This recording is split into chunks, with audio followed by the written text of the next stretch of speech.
পরিচিত মুখ।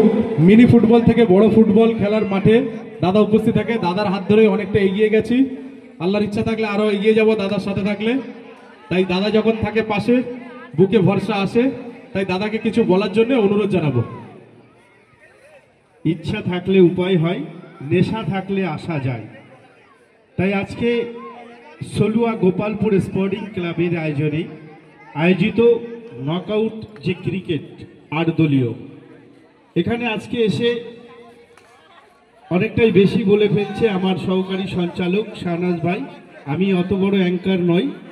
এই রাজারহাট নিউ টাউন বাসী কিন্তু আমাকে খুব ভালোবাসে।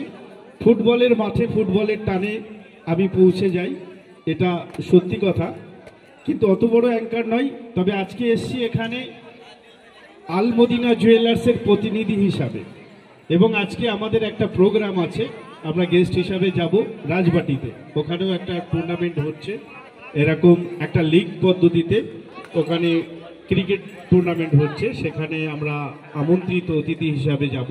এবং আমার সহকারী সঞ্চালক শাহনাজ ভাই সেখানেও কিন্তু সঞ্চালনার দায়িত্ব কিন্তু নিয়েছে।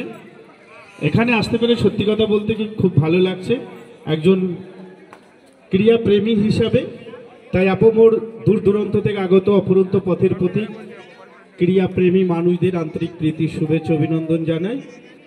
আর আজকের এখানে যারা খেলোয়াড় হিসেবে যারা দূর দূরান্ত থেকে এসেছেন তাদেরকেও অনেক অনেক ধন্যবাদ জানাই। সবাই সুস্থ থাকবেন, ভালো থাকবেন, এই বলেই আমি আমার সংক্ষিপ্ত বক্তব্য এখানে শেষ করছি। অসংখ্য ধন্যবাদ জানাই দাদাকে। আচ্ছা, আমাদের মধ্যে উপস্থিত আমাদের ক্লাব সেক্রেটারি